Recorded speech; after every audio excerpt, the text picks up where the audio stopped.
আলাইকুম। আজকে হবে ডিম দিয়ে আলুর তরকারি। প্রথমে আলু আর ডিমকে ভালোভাবে সিদ্ধ করে নেব। ডিমটাকে ভেজে নেব।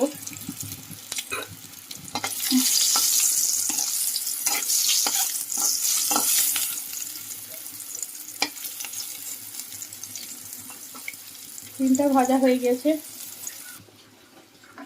তারপরে কড়াইতে পরিমাণ মতো তেল দেব।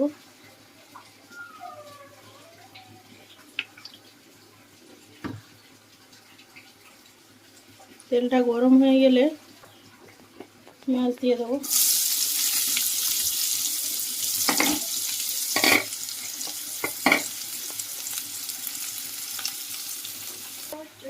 আগে থেকে করে রাখা আদা রসুন বাটা, পেঁয়াজটা লাল হয়ে গেলে আদা রসুন বাটা,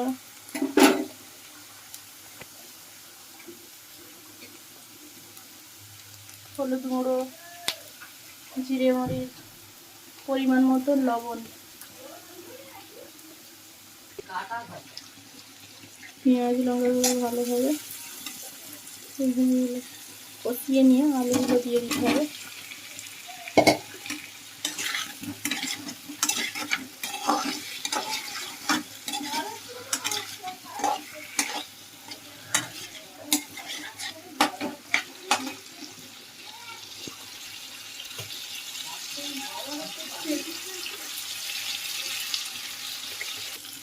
আলুটা কষিয়ে নিয়ে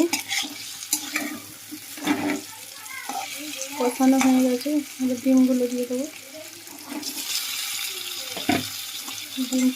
ডিম আর আলু একসঙ্গে কষিয়ে নিয়ে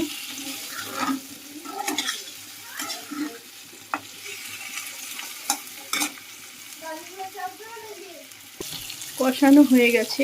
এবার পরিমাণ মতো জল দিয়ে দেবো। তাহলে